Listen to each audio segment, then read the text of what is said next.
Hey folks, Andy here. Thanks so much for joining me. Right, this is the third and final part of the short series of videos on the subject of tube taming. The first two looked at some of the issues around using tube amps, why we sometimes struggle a bit with them, and some of the things that we can do to help cope with balancing the volume against the sound of the amps in everyday life. This time out, we're going to look at some of the alternatives to tubes. Now, I know that's kind of sacrilege to some of us, but it's still well worth a look at.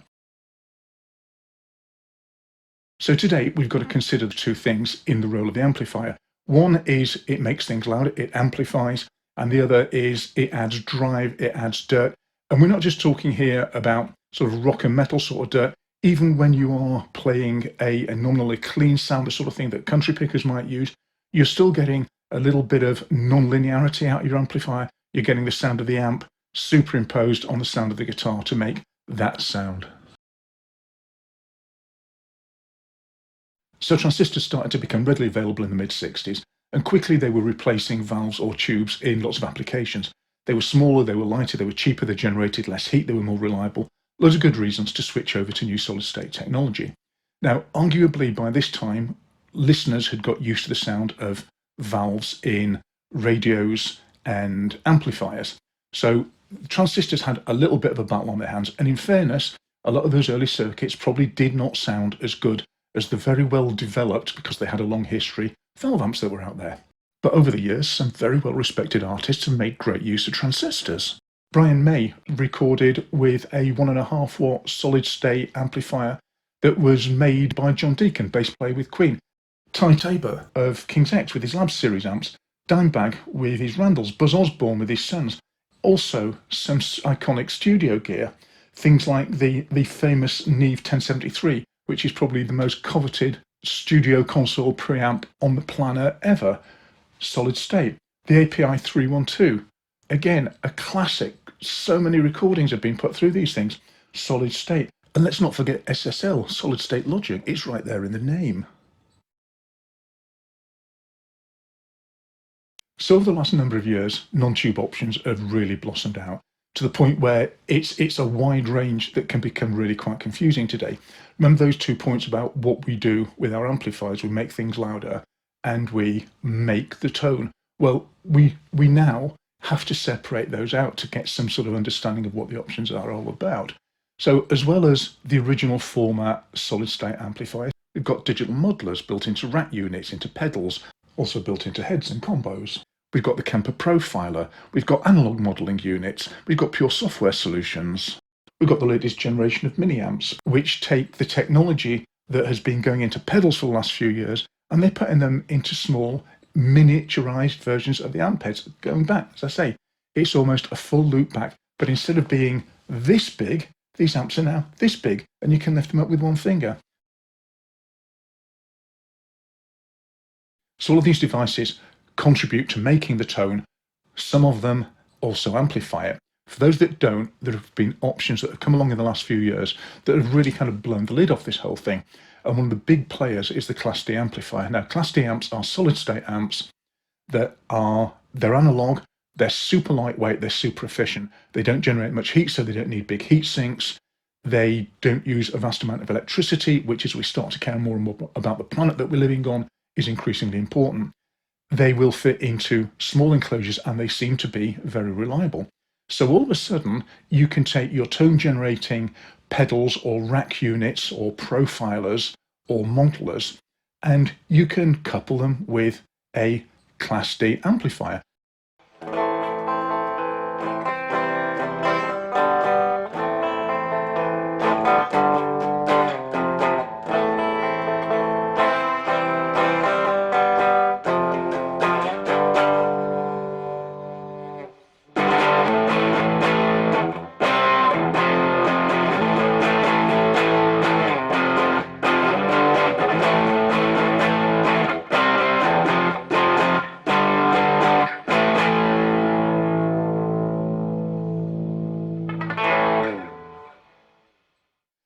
On the other side of that, if you've got your tone generating system and you don't want to run your own amplifier, you can take it straight through to a mixing desk. You can actually just play it through the PA, or take it straight into your recording console and record the sound from there. with your speaker emulation and everything else that you want added onto it.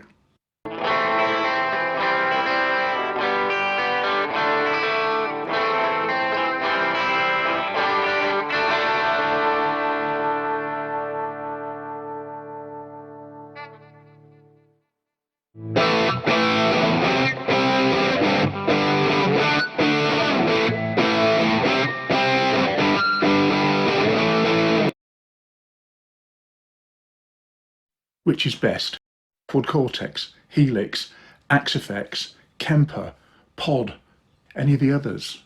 I just kind of shied away from that because my answer is, I don't know and I don't care. But I started playing with the Hotone Ampero 2 Stomp. This is, by comparison with a lot of the other stuff out there, a very budget model.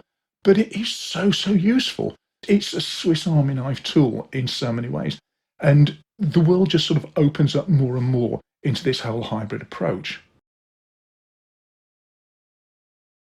Now, a couple of years ago, I was guitar teching at a new wave classic rock festival. Loads of bands on the bill, a bunch of them were using 100-watt Marshalls, some of them were using Oranges, there might have been the odd Mezza there, but then there were also quite a mix of small floor-mounted modelling units. In general, I would have to say, I think the real amps tended to sound better, but I think that a lot of that was because a lot of the guitarists who were using modelling units hadn't really had the time or the inclination or maybe the skill to get to grips with something that could do so much. When you've got an amp, you plug into it, you turn the knobs to get a sound, and that's it. You're good to go. You might add a few pedals to the front, but that's what you've got. It's limiting, it's simple, depending on which side of the coin you look at. When you've got a modelling unit that's got 137 different amplifiers in it, you can get completely lost. And a lot of the sounds that were coming out of those units seem to have loads of delays, loads of reverbs, lots of things layered on top of each other that just kind of put the sound in front of the music instead of it being the other way around. So from that experience, I would sort of come away saying, yep, I still like the real amps for this. But probably the best sound of the night came out of a Kemper. And this was a blues rock guy who was playing that incredibly hard to nail, edge of breakup sort of sound. And it sounded absolutely phenomenal. So there you go. Take away from that what you will. It's not so much about the tools as how you use them. Okay, this has been a short series of 3 videos. First one looked at why we care about separating out the sound of our amp from the level that it's playing at, and some of the issues that go into making that a little bit of a challenge to do on occasion. Second video looked at a couple of ways to combine different pieces of gear to get a total control solution over exactly that.